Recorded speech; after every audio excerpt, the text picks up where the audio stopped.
Hi, my name's Benji and welcome to Dice vs Cards. Today we're looking at Lord of the Rings, Journeys in Middle-earth. And we're going to be asking the questions, does this bring something new to a familiar lineage, if you like, of games, other than its wildly popular IP? Also, does it stand out as an app-based board game in a dense forest now of familiar app-based games? And finally, and arguably most importantly, we shine the spotlight on why. So if you haven't already gathered, this is a cooperative game where you need an app to play it on a tablet or other supported mobile device. So each scenario within the campaign, the app's going to instruct you how you're going to place tiles to start and how you'll expand your playing field as well. So here you've got different tokens that will tell you to place down, and you also need to start with your own character and then choose a class for your character that will then populate the deck that you're going to be using throughout. So each player on their turn is going to have two actions to take. So you'll always have at least two characters in a scenario, and you can pick and choose who goes first and second and so on. So of those two actions, you've then got three different main types of actions you can choose from. The first of which is to move. So you can move up to 2 spaces, and you'll see all of the tiles are delineated into sections. And you can even start a move, carry out a separate action, and then you'll complete your move after. You can interact, and you'll generally interact with these tokens that you've placed. So search tokens will be probably a skill test that you'll need to overcome. Threat tokens are generally some kind of obstacle or enemy you need to overcome. So whenever you want to interact with one of these, you simply click on the relevant icon on the app, read out the narrative instructions, and then carry out the mechanical instructions that are written. So here it wants you to test your wit. So Aragorn has a wit of 3, and there's a target number of 2, which means you need to get 2 successes to pass that test.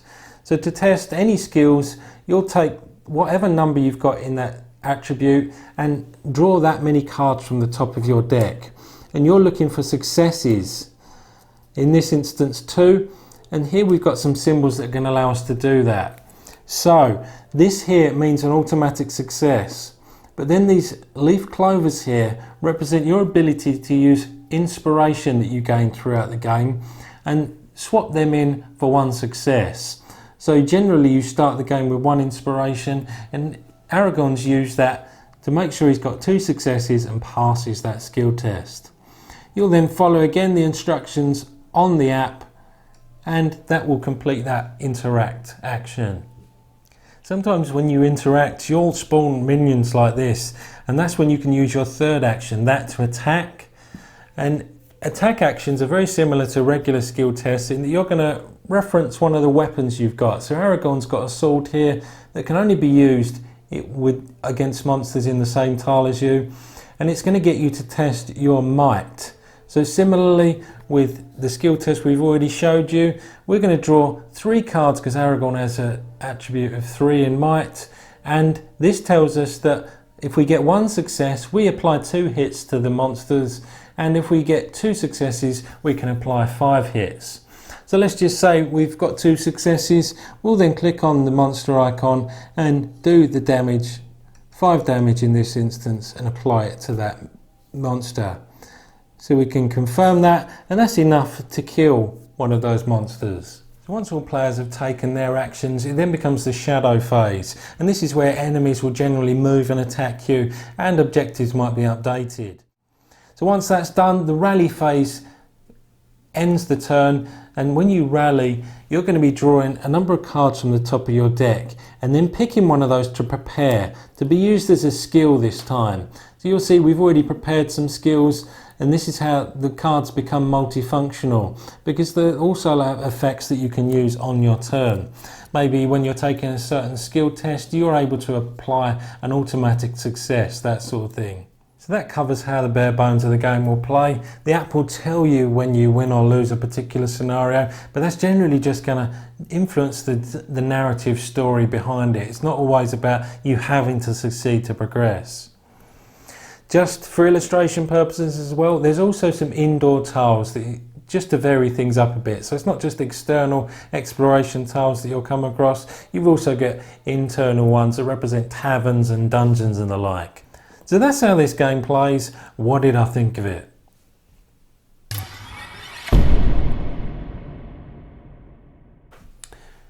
So what's good about the game? Well, firstly for me, having no dice is just a little bit of fresh air, a little bit different for this type of game. You expect to be dice chucking, and that's great, everyone likes chucking dice, but this just makes it that little bit different. Also the way each of the cards have got their different uses, so you know, some are just to add to the skill check, some give their own special abilities when you're preparing them, and so on. And making the most of that small deck of cards, adding the deck building elements, is an absolute thumbs up. Secondly, the combination of a dungeon crawl vibe with an exploration game, again, is slightly different. It's more expansive, the area you're covering. It's not you're delving into a dungeon and down dark passages and the like. You're more expansive than that, and that allows the storytelling to be more expansive as well. There's a real nice diversity and customizability in the characters, in that you've got your avatar if you like, but then you can pair it with different professions and different ways to build the deck. And that's, again, very nice. That can allow you to play the playstyle you want with the character that you want. So what's not so good about the game? Well, the first thing that springs to mind is the upgrading of your character. Throughout the full course of a campaign, you're kind of drip-fed XP, and that's fine. You've got a lot of options to upgrade your deck, but none of them give you that ultimate wow factor, and that goes for all the equipment you get as well. It's just, that's what you want from a role-playing-esque game where you're upgrading your character, and none of it gives you that, wow, look at what I've become type of feel. There's also a case to be made that there's only really an average value for money on offer here. This very much feels like a core set in terms of it being a platform for expandable content. So this is one you can sense that has an underlying mechanics that make for a wonderful game, but you really want to see down the line how expandable content will increase the quality, if you like, of this game system and this game itself. This is a subjective matter because obviously you have to spend a certain amount of budget on the development of the app itself. And being a little bit of a purist, I would have liked to have seen a little bit more effort put onto the cardboard components. So ultimately we learned that yes, this does do some things new. The fact that it eschews that dice rolling that you'd expect here and adds deck building elements in there, and also that all those cards have multiple uses, really is fantastic work. Also, the nice combination of an exploration and a dungeon crawl makes for that little bit of variability in terms of setting and in terms of theme that your characters are inhabiting. So then we move to the app, and it's a well-crafted app. It takes away all that bookkeeping for you, and it enhances that storytelling, that narrative sense, and allows it to change course depending on the choices you make. So all those things are very well received. But this is probably as close as I'd want to get to an app taking over the game itself and it becoming less of a board game and more of a video game. It didn't cross that line, which is why I still love this game, but it almost does. So I need to go and take my pills for this morning, and in the meantime, Dice vs Cards are going to give a final score of 8-. So that's it from me. I'll see you next time. Can we just agree that whoever come up with the idea of a ring being a coveted item of jewellery is a douchebag? Not my precious!